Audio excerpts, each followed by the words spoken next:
জান্নাতীরা যখন জান্নাতে ঢুকবে আল্লাহ তাআলা প্রশ্ন করবেন, ও জান্নাতীরা, এই কোরআনে যত নাজ নেয়ামতের বর্ণনা দিয়েছিলাম তার সবগুলো কি তোমরা পাই টু পাই বুঝে পেয়েছো? জান্নাতীরা বলবে পেয়েছি। হঠাৎ এক জান্নাতি হাত তুলে বলবে, আল্লাহ একটা জিনিস তো পাই নাই।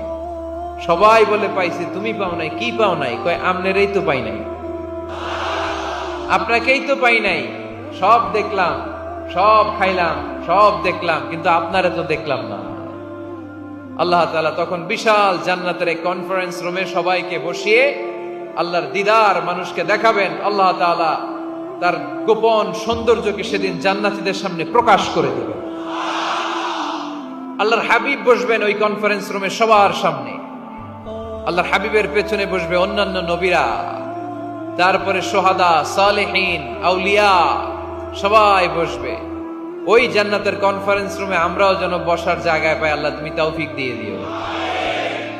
আল্লাহ তাআলা অনেকগুলো নূরের পর্দার পেছন থেকে নূরের ঝলকানি মারবেন। ওই ঝলকানি এক মুহূর্তের জন্য দিবেন। 70,000 নূরের পর্দার কথা বলা হয়, এই বর্ণনাটাও দুর্বল। পর্দা আছে কিন্তু কয় হাজার জানে কে? আল্লাহ। ওই পর্দা সরিয়ে আল্লাহ তাআলা সৌন্দর্যের বা নূরের ঝলকানির এক আলোকচ্ছটা জান্নাতীদের সামনে তুলে ধরবেন এক মুহূর্তের জন্য। কয় মুহূর্ত? আলোকচ্ছটা দিয়েই আবার নাই, আবার সরায় ফেলবেন।